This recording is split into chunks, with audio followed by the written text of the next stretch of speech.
É vivo ainda, moço. Tira a mulher, vem, vivo. Chama pode tirar. Chama a SAMU, moço. Vai. Deixa aqui.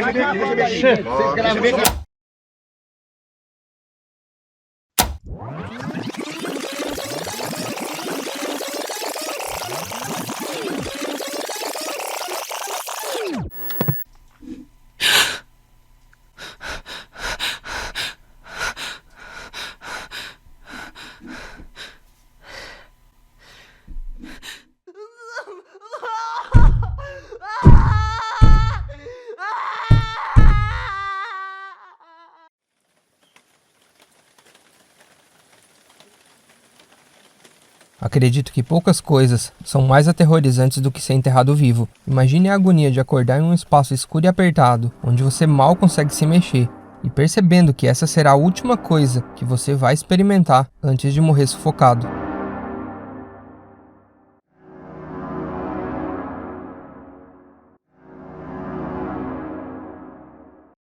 Esse cenário já foi retratado na mídia, por meio de filmes e seriados.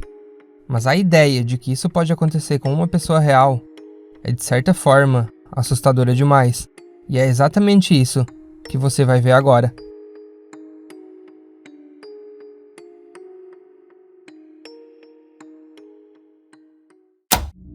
A mulher no caixão que está prestes a ser aberto é Rosângela Almeida, de 37 anos. Ela vinha lutando ao longo de anos com uma doença que causa desmaios desde quando tinha 7 anos, além de ainda ter problemas com convulsões. Em 2018, a situação começou a piorar. Ela foi parar no hospital depois de sentir uma fadiga extremamente forte, aonde ficou lá por uma semana. Porém, ela acabou sofrendo 2 paradas cardíacas, o que levaram a declarar ela como falecida naquele mesmo dia. Um dia depois, ela foi sepultada em uma tumba de concreto, no cemitério da sua cidade natal, Riachão das Neves, Bahia.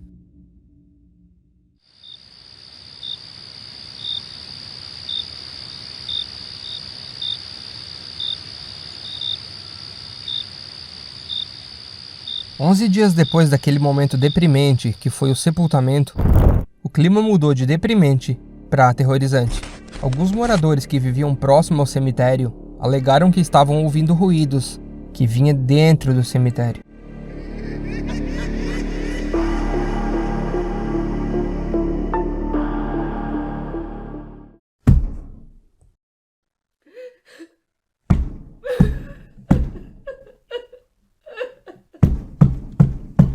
Quando eles foram ver o que era, ficou mais claro que o som era de batidas e gritos que vinham de dentro do túmulo.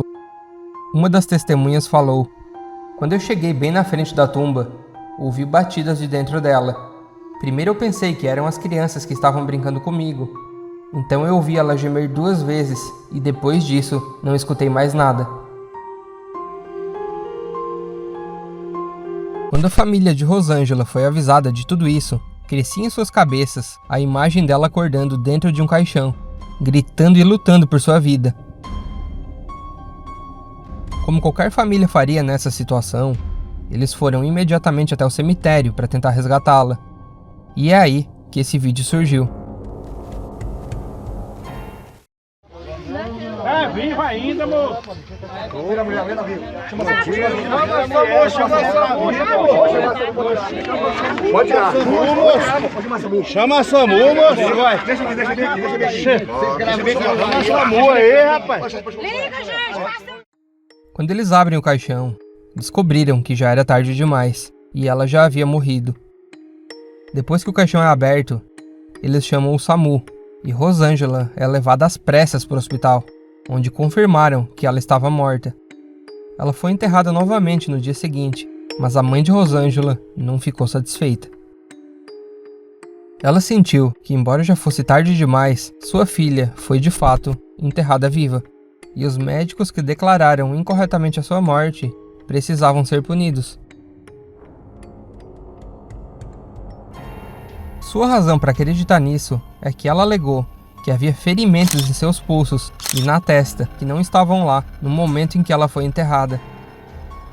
Seu corpo estava em uma posição diferente de como ela foi enterrada.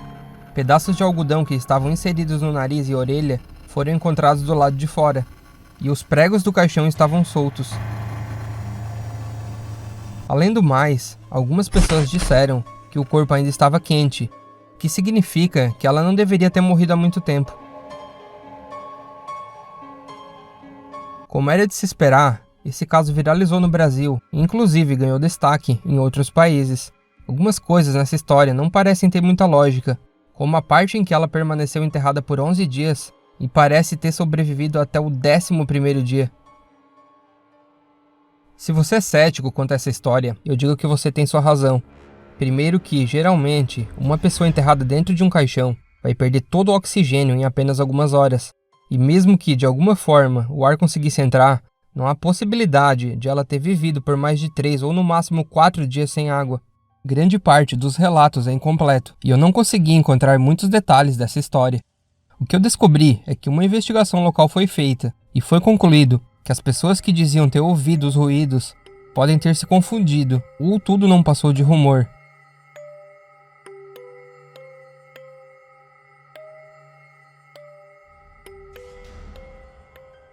Se você basear uma história apenas pelo que as pessoas falam, mas não apresenta evidências, com certeza a sua história vai conter falhas. A única fonte real é o vídeo de quando eles removem ela da tumba, e mesmo assistindo esse vídeo, não dá para afirmar com convicção de que ela estava viva.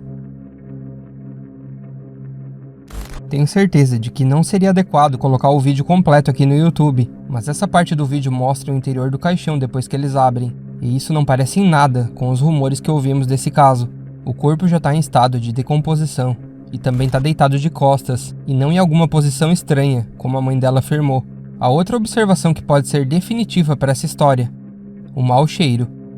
Em uma matéria do G1, é relatado que durante a investigação da polícia foi entrevistado várias testemunhas, incluindo um profissional da funerária, onde ele afirmou que o corpo de Rosângela estava na mesma condição de quando foi enterrado, refutando a afirmação da mãe.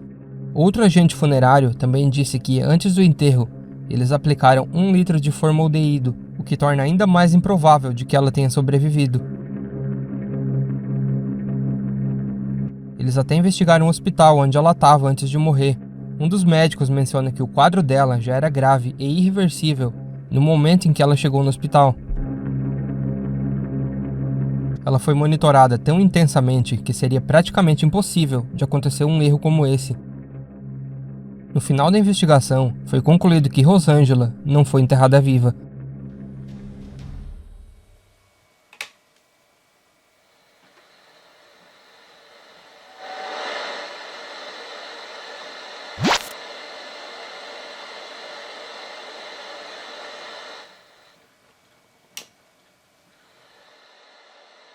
O que aconteceu foi que as pessoas começaram a espalhar rumores sobre escutar barulhos que vinham de dentro do cemitério.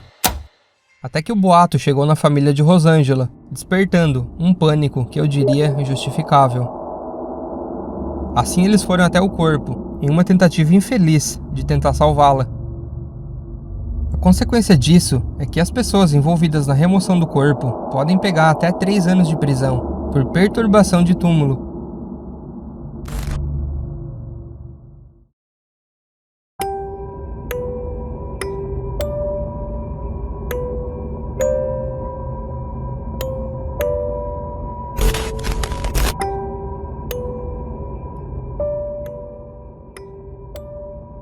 Embora essa história se provou falsa, isso não significa que casos reais nunca aconteceram. Nos séculos 17 e 18, antes que a medicina fosse tão avançada como é hoje, não era difícil que uma pessoa fosse declarada morta de forma errada. Um caso apavorante é o de Alice Blandon, uma mulher britânica que passou por essa situação no ano de 1674. Ela foi beber chá de papoula para conseguir dar uma relaxada, mas ela cometeu o erro de tomar um pouco demais. Ela entrou em um sono profundo e quando foi encontrada, foi deduzido que ela morreu de overdose. Ela foi enterrada no solo, quando 2 dias depois, algumas crianças que brincavam no cemitério ouviram gritos vindo debaixo da terra. Elas foram atrás de ajuda, mas demorou 1 dia até que alguém desse bola, já que pensavam que poderia ser brincadeira. Quando finalmente o corpo de Alice foi desenterrado, eles viram hematomas e sangue por todos os lados. Com certeza foi causado pela tentativa de fugir. Desse ponto em diante, eles confirmaram de que ela estava morta e a colocaram de volta na tumba. Algumas pessoas passaram a noite no local, apenas para garantir que ela não voltasse. O relato de um guarda. Começou a chover e o guarda resolve sair do cemitério para ir ao bar, já que quais as chances de ela ainda estar viva? Pensou ele. Bom, aparentemente, as chances não eram baixas.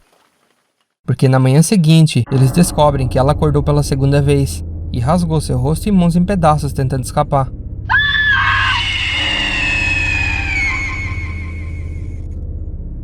Agora, eles tinham certeza de que realmente ela estava morta. Que merda.